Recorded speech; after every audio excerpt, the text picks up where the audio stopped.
Hello and welcome to Undercommon Taste. This is a podcast where we create and discuss homebrew content for tabletop RPGs. I want to make the world I want to make a difference in the world by speaking out and spreading a hopeful message. I want to send the message of you are not alone and you are safe to transgender kids. I'm Ian Woodworth. I'm joined by my co-host James Daly, and today we have a very special guest with us, Rue, the organizer of the TTRPG Bundle for trans rights in Texas. Rue, welcome to Undercommon Taste. Hello, I'm super happy to be here, and I really appreciate y'all talking to me today. We really appreciate you deciding to come on and talk with us. Yeah, we were both really excited when we saw this, and we saw your bundle, and we're like, oh my god, we got to get him on. Sorry, we got to get him on, and so yeah, we're very, very stoked about this. Right, and just because I want to see the current total for the bundle as of recording right now is $245,521.77. That which is absolutely amazing. Phenomenal. Yeah. Well done. Thank you. Well done. When I first made the bundle, I set the original stretch goal for 1,000, and I was going to be really excited if at the end of the month we had reached $10,000 to give $5,000 to each of the two charities. So it being so much more than that is like really overwhelming for me in a good way. and then you went and broke 100,000 in 24 hours. And yeah, you were absolutely knocking this out of the park. Just well done. Thank you. This is the feel good experience that we in the TTRPG community really needed right now. Yeah, absolutely. Yeah, I was talking to someone else, one of the organizers for the Ukraine bundle, and we were both talking about how, it's very nice to be able to do what feels like from your end kind of a small thing, and then have it have such a big outcome and know that the things that you're doing go somewhere meaningful. Yes, absolutely. Yeah, that's always a huge boost. So, Rue, why don't we start off by having you tell us a little bit about yourself, who you are, what you do, those sorts of things? Yeah, I'm Rue. I use they or he pronouns. You can find me on Twitter as @IlanaKnight13, and on other social medias as just Ilana Knight. But when I was 12, I made a Twitter and then I forgot the password. So Twitter is holding my username hostage. And no amount of me being like, please give it to me, will make them give it to me. And I am an admin on Heroes Without Limits, which is a tabletop space by and for disabled gamers, as well as I do streams on a couple of other channels here and there. And probably before all of that, I'm a game designer and a sensitivity reader. So I write and design both content for third-party publishers. I've worked with Action Fiction, and I've worked with Gnome Made Games, but I also do independent work and publish it on my own itch. That's awesome. So I noticed because I went and looked at some of your stuff, in preparation for this interview. So would you like to go into a little bit of detail on some of the projects that you have up on your itch and just sort of plug them a little bit?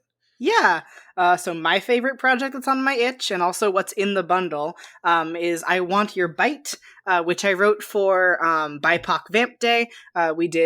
Utopia did a game jam and charity stream that benefited, I'm blanking the name of the charity, but it's a sickle cell disease charity. Okay. And so we did a game jam and then a series of streams of the games that were written during the jam, and mine is a trope-based game where all of the players play stereotypical game show contestants. So there's the hometown heartthrob and the villain and the girl boss and things like that. And those are the player classes, and the GM is the vampire, and the entire concept of the game is that it is the same premise as the show The Bachelor, but The Bachelor is a vampire, and at the end you get to become a vampire. Instead of getting married or whatever, you get to receive immortality. Hey, with why not? the That's a good price. Yeah. with the caveat of you can also choose to seek. It's a secret roles game, and you can choose to play as a vampire hunter. In which case, you're trying to win so that you can kill the vampire. Oh, that's awesome. Nice Yeah, twist. I like sounds that. like a lot of fun. Thank I you. totally want to be the villain, so I can, that old vaudeville with the handlebar mustache and the black top hat. Yeah. It'd be perfect. Just be straight up Salvador Dali. Yes. I mean, do I get the ocelot? If I get the ocelot, I'm in. Ooh, that's a good point. Yeah.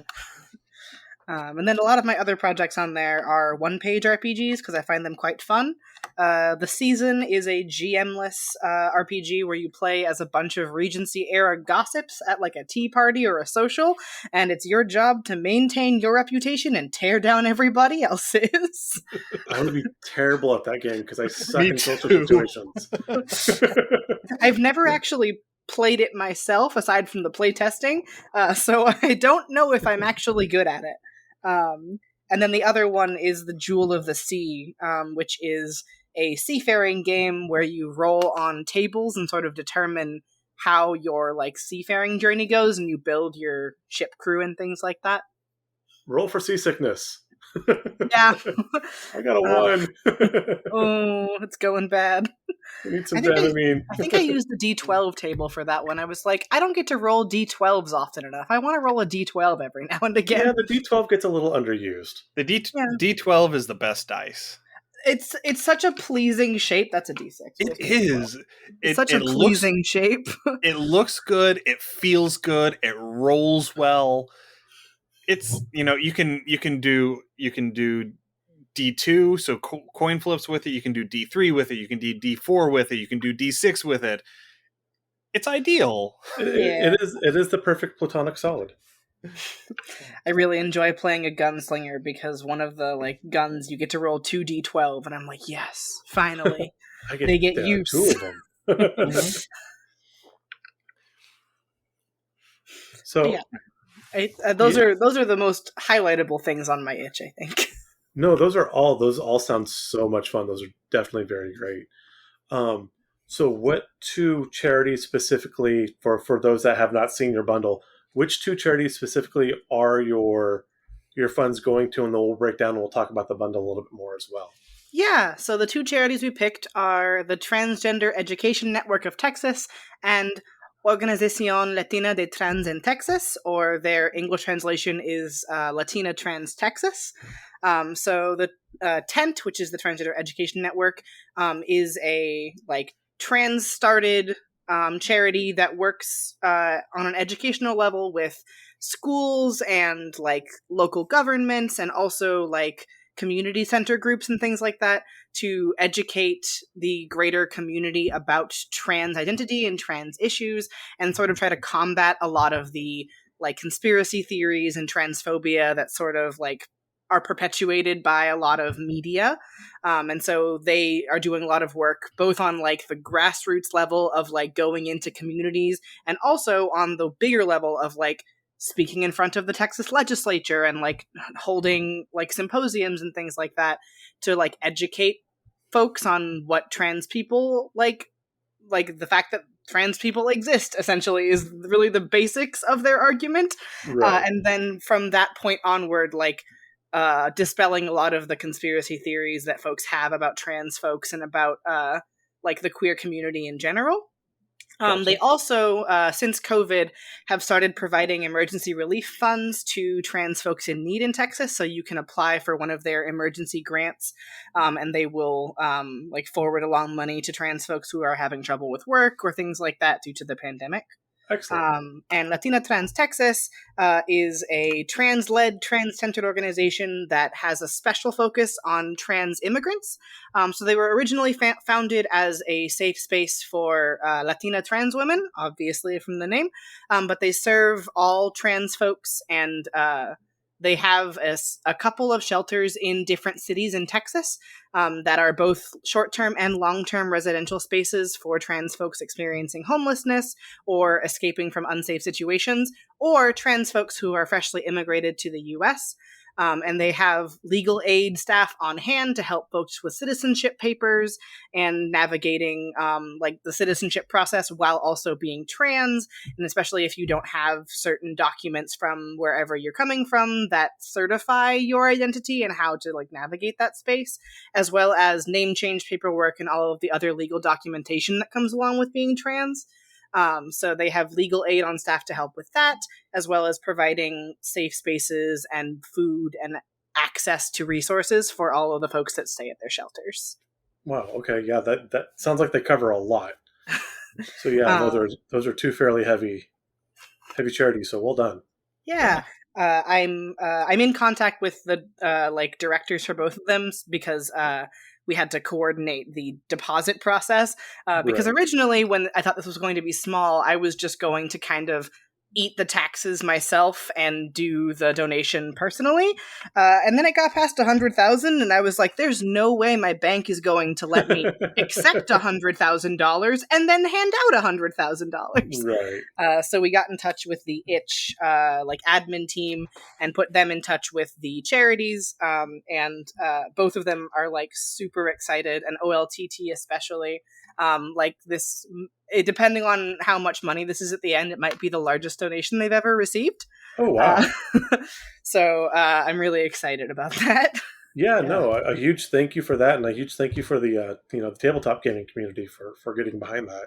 Yeah, absolutely. I like I'm happy being like sort of the face of this project, but I want everyone to know that like it's not my project, it's the entire community's project, and like 300 folks came together to like put their games into this, and I think we're up to like 25,000 people have purchased it or something like that. Oh wow. Yeah. So like it is very much a huge community effort, and like I can't thank everyone enough for all the support they've shown. And I mean, it's one of those things where it's such a good deal that you can't pass it up. I mean, You really you're can't. literally buying 493 games Yeah. for a base price of $5. You know, a lot of people, myself included, have bumped that up a little bit because a penny a game is just ridiculous. Exactly. That was one of my like big points in making the bundle. I was like really determined for it to be accessible to everyone, and so the two folks who helped me like from the admin side, so Jess and Mo over at Utopia, we were talking back and forth about bundle prices and how like when you're making a bundle for profit on itch where you want to make sure every creator is getting paid fairly, you'll price things a little higher, like you'll price things like $20-$25. But for a Right. charity bundle, if you price it at $5, someone who can only spend $5 can afford it, and someone who could spend $50 will either buy it for 10 of their friends and give more people those games, or just tip themselves all the way up to $50. Oh. Yeah. Yeah. That's a good way to see it. Yeah, definitely. And Yeah. and it is pointed out in the in the purchase line that it is, you know, over $2,800 worth of games that you can get Yeah. for $5. There is a huge. I mean, we cannot stress enough how much content is in this bundle. It Yeah. is massive. I have spent the last 4 evenings working on downloading this, and I am on page 6 of 17. Yeah. Again, this is huge, and for $5, it's just an amazing deal. Yeah, and so as Rue has mentioned, a huge thank you to the TTRPG creator community as a whole, all of the creators who provided for this bundle, Yes, as well absolutely. as to the people who are buying this bundle for these charities. Yes. So Rue, is this your first time organizing a bundle like this? It is, yeah. It's very funny because when I was first, so I started organizing this. It'll be a week ago on. No, wait. Sorry. Brain. It was a week ago last It was a week ago Thursday, so it'll be 2 weeks ago this coming Thursday. Sorry, time is not real in my head anymore. I'm sure you're just flooded with a ton of stuff to handle. Essentially, the day that whole executive order and attorney general statement came out, there was a lot of back and forth of is there something set up for this yet? Who's going to set it up? And I was like, I've never done this before, but I'm super passionate about this, and I have Thursdays off from work. So I was like, okay, time to do some research. And I asked Jess and Mo at Utopia, because they organize all of Utopia's creator bundles. I was like, okay, how do you do this? What is the process? And they walked me through it on a Discord thread and got me some tutorial articles and videos for me to watch. And then I was like, okay, step one is to make a Google form for everyone to submit their games. So I made the Google form and I left it open until I think it was 9 p.m. on Sunday, Pacific time. And I was like, I'm not going to look at this form. And then I immediately looked at it because I couldn't stop myself. And the response was just phenomenal. To see 493 games get put through that form was just awesome. That is great. And the two other publishers that I partnered with, where you can email your receipt to them, Solarian and Hit Point Press, both DM'd me and were like, hey, we can't sell our products on itch for a variety of copyright reasons. They're sold through our home websites, but how can we participate? And at first, we were just talking about marketing through their newsletter and things. And then HitPoint was like, why don't you just have them email us a receipt to our support team, and we can send what we would have donated to the bundle to them directly? Yeah, that works great. Yeah, and then Solarian was the same, and Solarian actually set up an auto-responding email, which is pretty fun. They were like, yeah, we set up a bot because we were getting so many emails that we needed a bot to get a hold of them in a meaningful amount of time. That's awesome. Yeah, I still actually need to do that. I haven't emailed my receipts yet, because it was the next day when I went back to check the progress bar, and I, because I didn't bother reading all the way down through all of that block, and it's like, oh, I can email and get more stuff. But wait, there's more. Yeah. So I haven't gotten around to doing that yet. I need to do that. I know HitPoint's offering their Big Bads bundle, so it's 6 D&D stat blocks for final bosses. Oh, fun. And Solarian's offering Top Secret and a couple of adventures for Top Secret. Very nice. Awesome. Yeah, I was going to say, so when I heard about this bundle, it very much kind of reminded me of the whole Humble Bundle thing. If you do any kind of gaming, or they do some books and stuff like that too. So I wasn't sure if that kind of inspired you with the thing. And then a Humble Bundle, if anyone from you guys are paying attention, some of these social causes would be a great thing to pick up as well. So, kind of poke if we can get you guys in there. Here's some other stuff. Obviously these bundles are amazingly successful, so pay attention. Yeah, I was a couple years ago when Itch did the bundle for racial justice, and it was really huge, was obviously super inspiring to me. And Itch organized that one, just like Itch is organizing the one for Ukraine right now as well. Oh, great. And I think it went live today. I got the notification that it went live today, so I don't know the actual name of it, but it should be on Itch's main page, because Itch is organizing that one from the back end. And seeing just kind of how many folks are willing to come together and shell out more than what they're asking for, knowing that the money is going to a good cause, is super exciting to me. And we have a Discord server for this. I when I sent the acceptance emails, I made a Discord server for any of the designers who wanted to join. And out of the 300, we got 150-ish in the Discord server, so about half of us. That's a huge number, though. Yeah. And so I've been we keep we keep each other updated on what's happening, because we're all in different time zones. So when I'm asleep, they can screen cap milestones for me and stuff like that. Awesome. And we also have game dev channels where they can talk about their game development. But one of the things that we were talking about for this was seeing the like maximum donation amount go up, like when it shows you like who is the biggest spender, and like someone spent $1,000 on this bundle. Wow. Yeah. So like someone like cared enough and had the means to drop $1,000. That's awesome. Which is like so astounding to me. Yeah. And it also shows the average donation, which has been hovering right like a couple cents under $10 the whole time, which is also incredible. Yeah, that's great. I mean, you're almost doubling your asking price, and again, even at $10, you're still getting. Yeah, I mean, 500 games for 2 pennies a piece. Yeah, I mean, oh noes. Yeah. It's too good of a deal not to grab. It really is. So are there any games in this bundle that you personally are super excited to have seen on the list? My big one is Wander Home. I love Jay's work.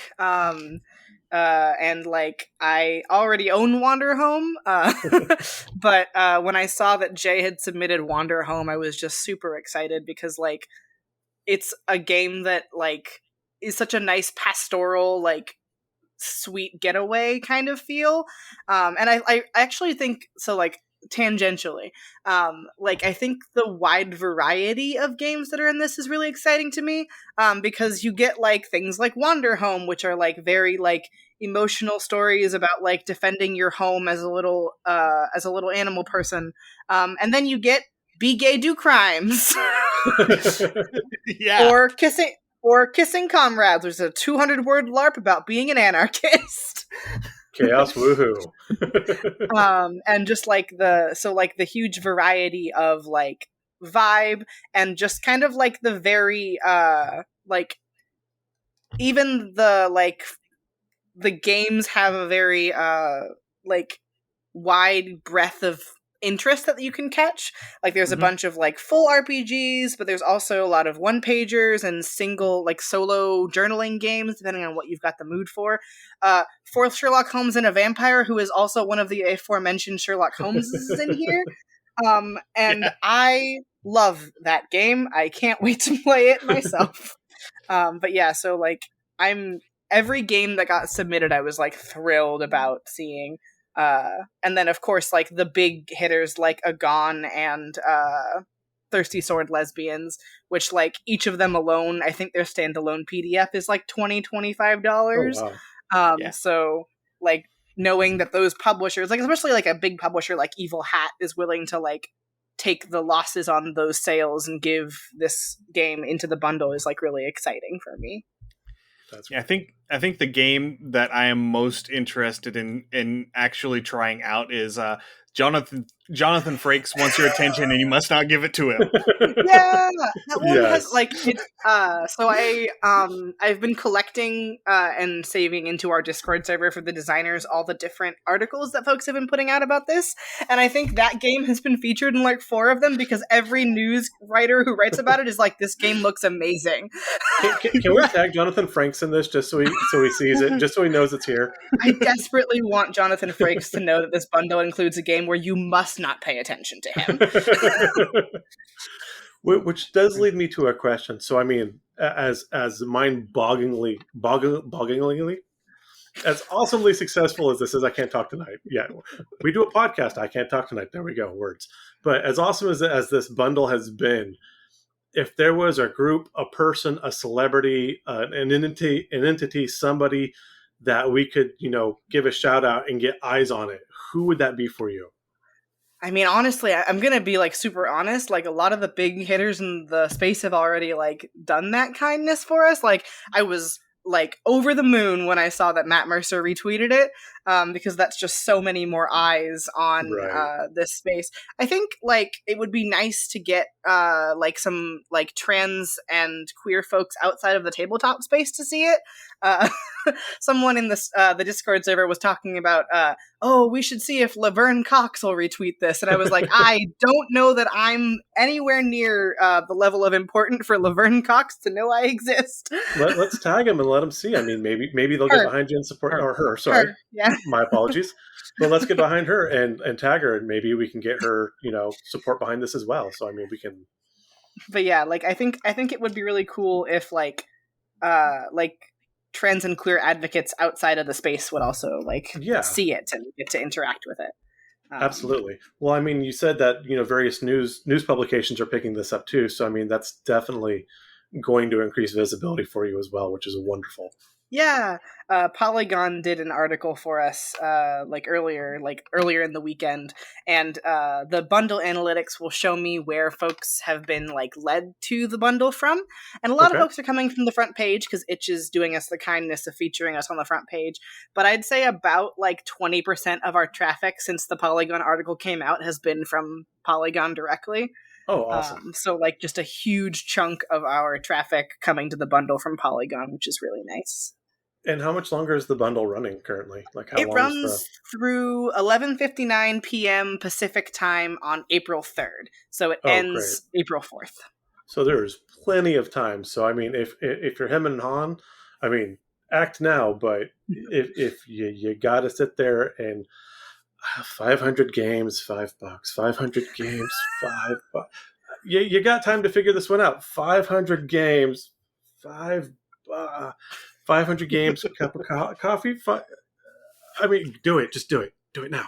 There's who also knows who knows, by the time this closes, this bundle may cost less than a gallon of gas. That's very true. in some parts of the United States, it already costs less than a gallon of gas. I used to live in California, so it already costs more than where I used to live. Right. Oh, I forgot what I was going to say. That's okay. Sorry. Oh, no, you're totally fine. I have ADHD. If I don't say the words in my mouth, they're gone. I totally know that feel.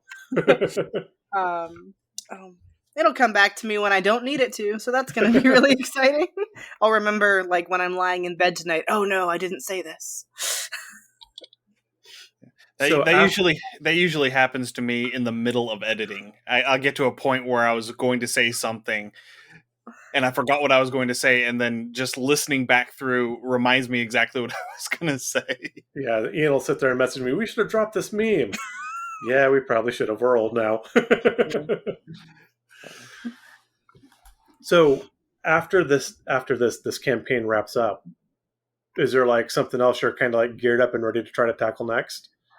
Or are you going to take a breather? I don't know how to take a break. It's just not in my That is the magic of ADD. It's great until it's not. Exactly. A person that I actually met through this bundle, their name is Zosh, and I think on Twitter it's Sethiraim. I don't remember off the top of my head. But she's a vampire historian is probably the coolest way to describe him. He does a lot of awesome. A lot of research into vampire lore and mythology, and in their own words, if you've seen a vampire documentary in the last 25 years, either I'm narrating it or I wrote it. And they're working on a doing the same kind of thing that I'm doing, but for charities in Florida. But we're going to wait until after both this bundle and the bundle for Ukraine are finished running, so that people aren't splitting hairs on what they can support at any given time.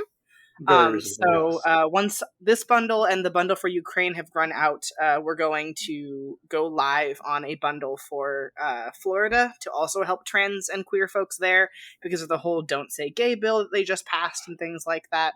I'm still looking into my job on that end is looking into charities. So I'm still looking into which charities we're going to support because we're trying to look for smaller grassroots organizations. because the larger ones tend to get publicity, and then the smaller grassroots ones don't get the support they need. They got to struggle, right? Yeah. Yeah, so we're looking for some smaller, like grassroots Texas trans and queer charities to support once these bundles are finished. Perfect. Possibly during Pride Month, maybe. We'll see. That'd be good. Yeah, it'd be a good time for it. It'd be a good time for it. Right. See here, James. Do you have any more questions? No, I've no, got that was one more. That was my last question, I think, that Okay. I had prepared. So, All right. So my last question has a little is more to do with you as a creator than the bundle. So coming back to you, in your bio, both on Itch and on Twitter, you emphasize your Welsh, Romani, and indigenous ethnic roots. How do you feel your ethnic heritage influences your game writing and your perspective on the world? Yeah. So I'm Welsh on my dad's side and Romani and indigenous on my mom's side. And so like being mixed race and kind of white passing has always sort of influenced my like upbringing, because I'm not white enough for white people, but fair skinned enough and white passing enough that I don't get the same level of racism that darker skinned folks get. I benefit from colorism. Um, and so like that sort of influenced my whole existence as a person.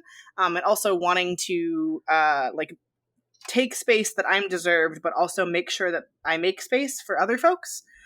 Because where I am in the industry, like getting to be an independent game designer, getting to make money off of my work, I am here because of the people who have come before me, and people like I'm blanking, like the whole cast of Rivals of Waterdeep, and ND&D, the all indigenous Dungeons and Dragons stream. Like folks like them who have worked so hard to get space and make a foothold here. Folks like Tanya and folks like Orion D. Black, who hold such like strong positions in this industry because they have fought every step of the way for that inclusion and to make that space, and have given all of us the opportunity to follow them into those roles and to follow them into this space. And so like a lot of my philosophy in the spaces that I create is making sure that I give back in that same way, because I have gotten to because I have been given space to make sure that I give space to others. And so not so much my game design philosophy, but my game community philosophy, that's what flavors. My game design philosophy, I'm a real big fan of like bringing cultural elements into games. So one of the games that I didn't plug from my itch because it's kind of super niche is Laid to Rest, which is a system agnostic adventure about Mulo, which are Romani spirits of the dead, who can't leave because they are connected to a person still living. And essentially they are like waiting for that person to let go of them to pass on. Okay. And so I wrote, it's like a very emotional story about a couple who one of them has passed away but can't pass on because their spouse is not ready to let go of them yet. And sort of like navigating that space. And so I think it's really important to bring elements of my culture and like my upbringing into the games that I write. And even when I'm not writing games about those things directly, like the NPCs I design and the spaces that I create in my games are like colored with my upbringing. And like, I think it's super important, not only because it makes me happy to see myself represented in games, and like if like I know that like when I see stuff like Coyote and Crow, I get like ridiculously excited about the notion of like being able to play an Arapaho like D&D character essentially in a futuristic world. And like but it also like reminds me that like stories are for everybody, and everyone deserves that space to tell their story, and especially tabletop games, which are like incredibly like oral history storytelling experiences, Right. like really like touches something in me that like a lot of other forms of storytelling don't hit in the same way. I like that. And I mean, really, for those of us that are still at home, I mean, we're all sitting here behind our monitors and whatnot. Games, music, and food are just like three great ways to kind of, I mean, you're not going to get immersed in a culture, but you can definitely get a feel for different cultures that way, and maybe spark some curiosity so you look into it more. So I love that you're taking, you know, your lore from your heritage and aspects of your heritage and bringing those into your games so other people have a chance to see them. So that's great. And I love what you said about, you know, taking this advantage that you have and creating a platform to help exemplify others, you know, Right. giving a foothold for others to advance. And you know, James and I, as a couple of cishet white guys, we we understand that we have certain advantages Right. afforded us purely by the accident of Bring. our birth. And James has Tourette's, so Well, there's that too. Yeah, but that's neither here nor there. But but that's one of the things that I really like about having this podcast, about, you know, being able to have the privilege to put out those invitations to people like you, to people like Mitch Bustillos from Penny for a Tale, Yeah. with Patton Lee with Changed Stars, with Ethan Reynolds with Neon Knights, all these wonderful, diverse guests that we've been able to bring onto the show and talk to about their games. Is we have the privilege of being able to establish a platform, and then it behooves us. It falls on us as a bit of a, almost a responsibility to use what privilege we have to try and promote others. And so uh, I that's one of the things that I don't know where I'm going with this, but we've that's kind one of of the things built. I like Go about this podcast is the opportunity that we have to just try and help those other marginalized communities get a little bit more of a voice. Right. You know, you were talking about the people that have come before you. It very much reminds me of the Newton quote: "If I've seen further than others, it's because I've stood on the shoulders of giants." You know, Ian and I by no means are giants, but as we can, we do try to help boost others' voices, so hopefully they can carry just a little bit further. You know, so yeah, I mean that's one of our goals with our podcast, which is great. And I mean, with your bundle, just oh my god, the amount that people are, because I mean people who wouldn't consider things otherwise are going to see this, and just with what's being offered, people are going to consider it. And so you've done such an amazing job. You've accomplished so much with, hey, let's do a Thursday afternoon. I've got a free Thursday. I mean, and then boom, the whole thing just exploded. So it's just like, just I cannot applaud you enough. Thank you. Yeah, and I mean, like, again, like, I can't take nearly all the credit for it, because it's I did the Google form organizing and plugging into itch and made a Discord server. But if that had been all I had done, if other folks hadn't been involved, it would be like 3 games. So I really have to make sure that, like, folks know that it's because of the sheer amount of community support we've gotten that we've done all of this, and that, like, the tabletop space sometimes I think can feel kind of isolating, especially if you're not involved in a lot of actual play stuff, or if you're not involved in any of the, like, big streaming shows. But knowing that, like, this is a community and we are all willing to come together for a cause is, like, something that's really powerful. Yeah. And, like, a reminder that, like, your stories matter, and, like, your presence in this space matters, is something I think that, like, this has really, like, renewed and instilled in me, which is very nice. Every once in a while, every once in a great while, faith in humanity gets restored. Yeah. And this is one of those times. Yeah. All right. I think that brings us to the end of our interview. So thank you for coming on for the interview. Yes, thank Thank you. you.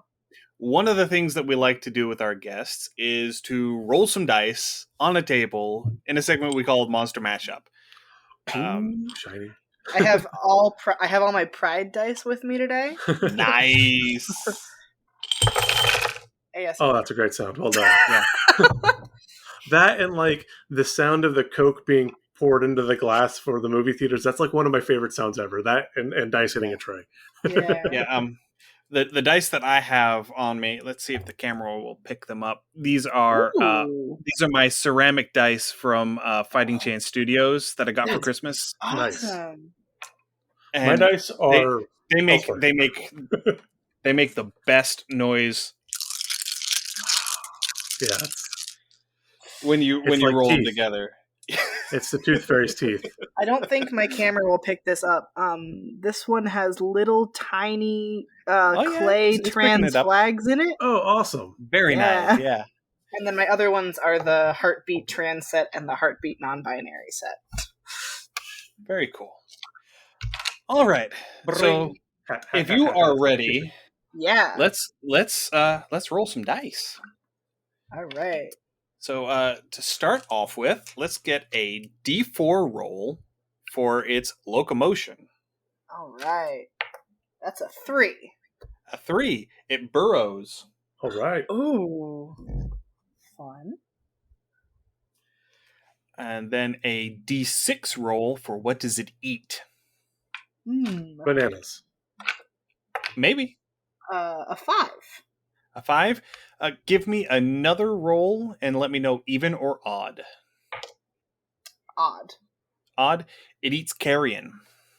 Okay. All right. We've got. We're making a worm. Possibly. We've done graboids before. We are not talking about the graboids, James. We can do our ball flies. No, we cannot do our bot flies. No. Bad. Don't make me go get the squirt bottle. I used to watch the like Animal Planet like Monsters Inside of Me thing as a kid. Exactly. And the botfly episode haunts me. I will never forget it. See, everybody loves botflies. Well, what he was originally with the graboids referencing was when Mitch was on talking about necrobiotic, and we made a tardigrade monster inspired by vampire fish. Nice. That's pretty sick. It was the graboids though. We had a couple other worms that were kind of like the Tremors worms though. Yeah, but yeah. So I mean, vampire fish. So the next most frightening thing I could possibly imagine would be botflies. Anyway, yeah. let's keep going. Next is going to be a D8 roll for size. All right, that's a D10. 1 second. An 8. An 8. This thing's colossal. Nice. I love it. I am seeing this right now as some sort of like divine anti-necromancer, where it goes through and if there's undead, it just kind of slurps them down. Nom. Or it's like a battlefield recycler. Oh, that'd be kind of cool. Yeah, I love that. Like after you've had a long like war and there's a lot of bodies on either side, you're just like, okay, let's clear this up. This has a very Eberron feel to it. The battlefield Zamboni. Yeah. The battlefield street sweeper. Hold on. Period. Pause. It's like the cart that they drive on the driving range to pick up the golf balls. Yeah. God, we are terrible people. Probably yes. Next, I need another D8 roll for social organization. All right. I hope you roll low. It's a 3. 3. That'll work. Brood, 1 parent plus young. Okay. I was just hoping that we didn't roll horde. Yes. Oh boy. So this is kind of feeling a bit like the sandworms, where you have the sandworms and you have the sand trout, where you have the little brooding little tiny ones? things. Yeah. Okay. Which I don't know if they're going to bust out Sand Trout in Dune 2. I hope they do. But anyway. Ooh, yeah. All right, so this will help inform our creation a great deal. Now we need a D10 roll for All native right. environment. All right. Oh, that is. All right. That's a 6. 6, grasslands. Yeah. Okay. I'm still seeing the battlefield Zamboni. Yep, we're going strong on Yeah. battlefield cleanup, or like a really cool emissary of the Raven Queen. Yeah, Okay. I like it. I can definitely see this as being something that that a necromancer might actually seek out and try and control in some way. Yeah, Um, sort of like like realigning their like path to make sure they do or don't eat the given carrion in a certain space. Okay, yeah. or even just so that they would, collect up a whole bunch of bodies and then find some way to magically make them regurgitate them all in one location. Oh yeah, so that you reanimate them in the stomach and they just kind of like Crawl disgorge out. It's like as a it's like transport. it's like Grubhub for corpses.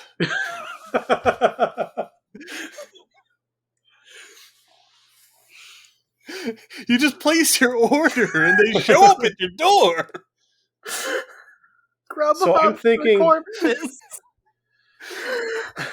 in Diablo 3 Act 3, when you're on the bastion walls and they do have those giant Yeah, the tremors. the siege tremors. The spewers. Yeah, and they disgorge the demons. In this case, you're just disgorging undead. So it could actually be like a giant siege thing where it's going to like bust up against a castle wall and just kind of like a whole legion of undead soldiers. It just like a literal bone storm of just bare bones and goop. Gotcha. And then once it does its initial battering of everything, and it all just sort of scatters across the courtyard, then the bones reconstruct into skeletons. Oh, that'd be freaky. Oh yeah, I like it. So I think we're going to have an undead version of this, whatever it is. I like it. Undead delivery system. Yeah. Yes. All right. Continuing on, we need a D12 roll for method of defense. We were just talking about how these are my favorite dice to roll. I love Yeah. D12s. That's a 9. A 9, it has a spear limb. Where? Maybe like a up front. do you think up front or like a tail, like a spiked tail? I could see it like a spiked tail or almost like a swordfish, especially if it's like ramming Oh, into yeah, like curtain like a- walls. Yeah. like a ramming tool. Yeah, that makes sense. Yeah. Okay. It's a breaching tool. Yeah. Yeah. And we've done that before when we've had this. Yeah. So have it be something for specifically for breaching. Yes. So maybe this particular location has a lot of megafauna, and so it requires this piercing protrusion on its head in order to break open the bodies, because it feeds on carrion, to Be break nice to open the the moose. bodies so it can. What about a moose? Be nice to my moose. I'm thinking about things like like dire bison? bullets Oh, or yeah. something like Ooh. that. Something that's Big. armored, Yeah. and so it's hard. You literally have to crack it open in order to get into it. Okay, I like it. Yeah. Just leave the moose alone. We're happy. Next is a D20 roll for quirks. 20 roll for quirks. 7. 7. Interesting. Possesses silk-producing spinnerets. Oh, fun. I'm still liking this as a sieging monster. Yeah, because you could like cut off access to things by spinning enough silk over like walls and doors. Yeah, or maybe that's how it holds itself to the walls. Like it hits up and it lines up, Ooh. and then it spreads out, so you can't like just push it back and off. I would also see it in much the same way that a spider wraps up the things that get stuck in its web for eating later. Okay. That this would be some sort of a preservation method that it would use, especially for large corpses, They're all uh, mummies. to preserve the carrion for them to eat later, and that they might have some sort of, it might produce some sort of like anaerobic Oh, environment. I to like that. to keep things from deteriorating too far where they wouldn't be edible anymore. Yeah. Or even usable as a something that could shamble out. Like I said, I like giving everything the mummy stat since they're all wrapped up. It would also be like interesting in terms of like being able to like like we were saying, like necromancers using these as as undead delivery systems, but also like harvesting that silk and like maybe making like really lightweight armor out of it, because spider silk is better than Kevlar Yes, at blocking bullets and things like that. that would be great. And Okay, if it, and perhaps it has, rather than making an anaerobic environment, maybe it has antimicrobial properties, so the clothing that you make with it provides like a bonus to, advantage on saving throws versus disease and poison, that'd Yeah. be or awesome. maybe a very small passive regeneration ability. Or maybe Oh, like add your proficiency to a death saving throw, perhaps, so you're not bleeding out. Yeah. very cool. Something very terrifying. What if it spins like one of those silk balloons like spiders do so it can travel so you get an airdrop? Oh, you could airdrop the skeletons. It's like the Tarrasque attached to the dirigible. Yes, a dirigible Trask. It's just floating along, minding its own business, and then it vomits up some skeletons. Special delivery. It's raining post mortem men.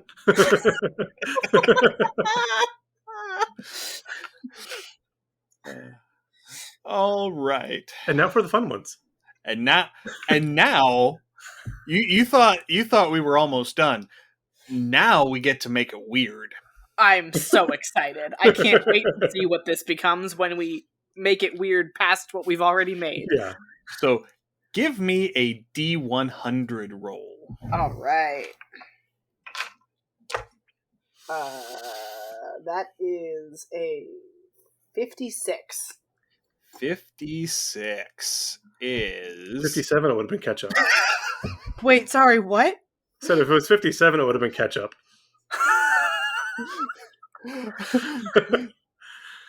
okay. This is gonna be hard. Oh, no. 56 is weirdly conventionally attractive. Oh! Like for a worm? Or like in general? I see conventionally attractive as being oddly attractive to humanoids. Okay. What? Maybe it's got like. I mean, like, I'm not attracted to moths, but like, when moths have those really pretty colorations and caterpillars have them, Yeah. Okay. and The they're a little silk? bit less upsetting because they have those. I could see that. I could see the silk having like some sort of iridescence, so they kind of shimmer. Okay, yeah. I'm really trying to figure out how conventionally attractive can I apply mean, to we this. could go with the really low hanging fruit and just make it phallic shaped. But I mean, it is already. Yeah. We yeah. you know. Let's go with the coloration. I like the coloration. Yeah, let's do that. Very pretty, like those poisonous caterpillars that are really beautiful, but you're not supposed Oh, to touch yeah. them. Yeah. Or like the tree frogs and stuff Yeah. that have the very vibrant colors to them. Yeah. Okay. All right. So because we like chaos here, we're gonna roll a second time, All right. And what do we have? One of the problems with these dice is that the print makes them kind of hard to read. 99. Ooh. I think that one is a roll twice on the table. Nice. This is so wonderful. James, do you have dice out? No, my dice I have put away. Unfortunately, I wasn't ready for this one. Well then, Rue, you roll once, I roll once, and we'll see what else we get. All right. 13. Okay, you got 13. I got 94. I'm gonna Beans go with rolling high. Yeah, I cannot use these dice to play Call of Cthulhu. No, that was bad. I do not own a D percentile that I can use to play Call of Cthulhu because my other set routinely rolls above 60. Oof, so yeah. No, you need nice low rolling dice for Call of Cthulhu. Mm-hmm. All right, so I'm gonna do 94 because I'm already down at the bottom. Cool. I think we've already established this. Comes from an alien world and doesn't adhere to normal biology. Oh, yeah. Okay, yeah. That stands to reason. That's reasonable. So by alien world, is this like a off-plane construction, or is this just it weird? could be still within the same material plane and just from a different planet. Okay, fair enough. Yeah. But if we're going into the D&D context, it could simply be an extra planar entity as well, which would make a lot of sense. It could be from someplace like the Beastlands, or this is close enough. It could possibly be an outsider. It's weird enough. Yeah. It could be from someplace like the Abyss. Yeah. Or with the Blood War, yeah, that'd make a lot of sense. Or Carcerai, or Well, we referenced the Raven Queen already, haven't we? Yeah, because I was talking about how carrion feeders would probably be useful for her. So that would tie in right well. So now we've got the Shadowfell, and they could be a creation of the Raven Queen, and then certain liches or powerful necromancers seek them out and attempt to corrupt them to use them for their own ends. Yeah, that would make a lot of sense. Okay. And sorry, Rue, what was your result? 13? 13, yes. Okay, so I need another D4 roll, please. All right. Because it is telepathic. 2. And it communicates with others of its species. Okay. That's good. They can talk. I can see that where you have the brood, so you have the adult and the young, and then at a certain point they kind of just scatter. Yeah. They can keep in contact. So it is almost a literal hive mind. Ooh. Oh. Yeah. I like it. A hive mind between, these 50-foot long alien corpse-eating grub things. Are we naming this thing Grubhub? I think we might be sued for copyright infringement if we do that. I'm trying to think of a new pun on Grubhub. Get back to me. All right, so while you're thinking, I'm going to recap what we've got. So our creature burrows. It eats carrion. It is colossal in size. Its social assemblage is brood, so one parent plus young. It resides in grasslands. It has a spear limb, which I think we have decided is going to be a horn that protrudes off of its general head area. It has silk-producing spinnerets. It is weirdly conventionally attractive? ?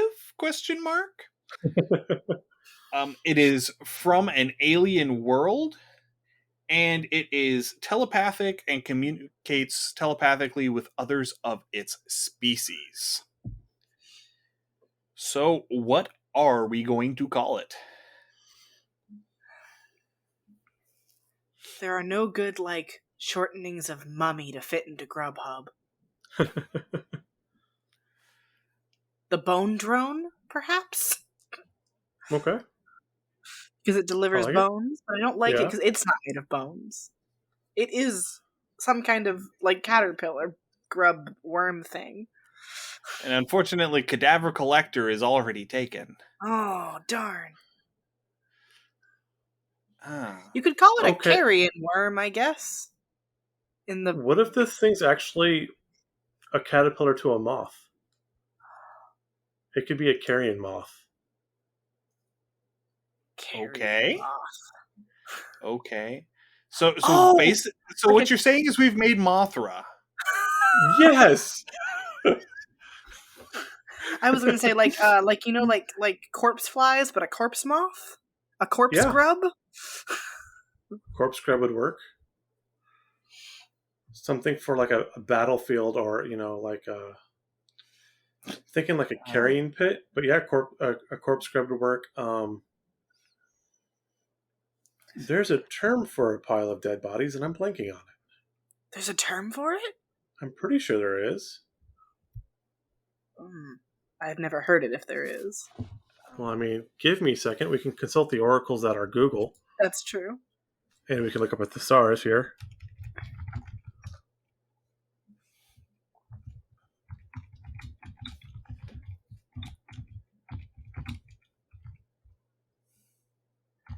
See, I feel like we might be able to do a riff on some sort of preservation because of the spinnerets, Oh because yeah. of the silk. So like maybe just like a preserver or an embalmer. Oh, I like the embalmer. I like the embalmer. That's pretty good. The deeply departed. I was thinking morgue runner, That would be cool. though it doesn't Okay. run. I guess it burrows. I like the embalmer. The embalmer's pretty strong. Yeah.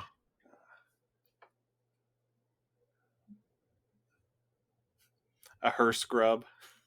That'd be Her cool. The cadaver scrub! keeper. Her scrub sounds cute. Oh, I want to pet it. Well, I mean, it is It's conventionally conventionally attractive. attractive. Yeah, it's got a great name and everything. They didn't want to name it something ugly. All right, so do we have a winner yet? Do we? My vote goes strongly for her scrub. You said that, and I fell in love. Yeah, let's do it. Okay, yeah, we will do that. All right, so we're calling it a hearse scrub Okay, because it picks up the bodies and takes them where they need to go. I like it. All right, Right to the necromancer. right to the necromancer. No! All Bad right, her scrub. all right. Imagine a chariot of them. Like you have two of them tied together and just like riding this chariot with the scythe wheels behind it. It's just eaten as it goes. Yeah, exactly. That would definitely be for the Crow Queen or the Morrigan. I could see the Morrigan rocking that. Oh yeah, that would be fun. All right. Well, that was a lot of fun. That was. Yeah. Thank you so very much, Ru. Thank you. This is our favorite part of these interview episodes. I can see why. This was getting awesome. to unwind with all the chaos. So the other thing that we like to do whenever we invite a guest on is to have them give a shout out to someone else in the community, a podcaster, a content creator, musician, artist, etc. Who would you like to give a shout out to today? I'd like to give a shout out to Drac or Draconix.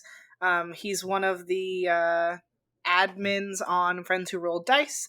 And they're also, I believe they work with One More Multiverse, the like tabletop virtual thing where you can like play as little characters. It's one of those virtual tabletops, and I really like admire that the work that Drac has done in like I've said, like building a space for folks, and making the space more inclusive, and also they put so much work into the charity events they organize. They organize a lot of charity streams, And like you can tell that he cares a lot about all the work that he does, and the passion that he brings to the table is just phenomenal. Awesome. Do you have any social media tags for them? Or? Yes, it's at Draconiques, which is DRAKONIQUES. Okay.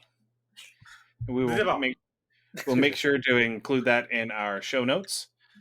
And last but not least, before we call it a wrap, I would like you to take a moment to plug yourself. Yes. Where we can find you, where we can find your work, all of that fun stuff. Yeah. So I have been Rue. I use they or he pronouns. You can find me on Twitter as at Ilana Knight 13. And that's where you can find all my contact information and whatnot if you want to get in touch with me. And if you want to buy my games, you can find them on itch as ilanaknight.itch.io. If you're interested in cosplay, I'm a craftsmanship competitive cosplayer. So you can find me on Instagram or Facebook also as Ilana Knight. That's my handle everywhere. Awesome. Well, thank you so very much for coming on and joining us. Before we stop, one other thing. Please, again, let's plug the bundle and the charities as well. Yeah. So I'm here talking about the TTRPGs for Trans Rights in Texas bundle, which is currently live on itch for the low price of $5 or more if you can afford it. You can get 493 games from over 300 creators. It's about a $2,800 value when all said and done. And we're donating all the proceeds, an even split between the Transgender Education Network of Texas and Organización Latina de Trans en Texas, both of which are on-the-ground, trans-led, trans-centered charities that are actively working to combat transphobia in Texas and also make safe, secure places for trans folks in Texas. Awesome. Excellent. Thank you very much for your work. Thank you for having me. And thank you, everyone, for joining us for another episode of Undercommon Taste. If you have any comments, suggestions, or ideas, please send us an email at undercommontaste@gmail.com or send us a direct message through our Twitter account at UCT Homebrew. You can also find us on Instagram and Facebook at Undercommon Taste. We are also on YouTube and Twitch and TikTok now. Our Monster Madness 2022 tournament is still going on strong. We are doing daily updates on the results of all of the matches. So if you want, check our Twitter account for the day's update, or you can find our videos on our YouTube or our TikTok. We are also on Patreon, patreon.com/undercommontaste. That's where we put the write-ups for all of our for everything that we create on the show. Let me grab my notes here. The Purse Scrub will be up on our Patreon once I get it written up, probably on this coming Monday. Most of our stuff is free. Some of our stuff is patron exclusive. So if you would like to help support the show financially, please come over and consider becoming a patron. And finally, we are on Discord. You can find a link to our Discord in the show notes. If this is your first time hearing our podcast, you can find our podcast wherever you listen to your podcasts. We're on iTunes, iHeartRadio, Google, Spotify. As always, please give us a rate and review. This helps increase our visibility, and it also lets us know what you want to hear more of. Thanks you so much, Rue, for joining us today. Thank you, everyone, again for listening. Stay safe, and we'll see you again next week. Happy gaming. Thank you for listening to another episode of Undercommon Taste. You can find links to all of our social media accounts, Twitter, Instagram, Facebook, YouTube, and Twitch, as well as our Patreon and Discord channel in the show notes. Our theme song is Massacre Anne, written and performed by Mary Crowell and used with permission. You can find more of her work at marycrowell.bandcamp.com or on Patreon at patreon.com/Dr. Mary C. Crowell. Our logo was illustrated by David Sutherland. You can find him on Instagram at willex_73 or on DeviantArt at deviantart.com/David Sutherland. Thanks again for listening. Stay safe. We'll see you again next week.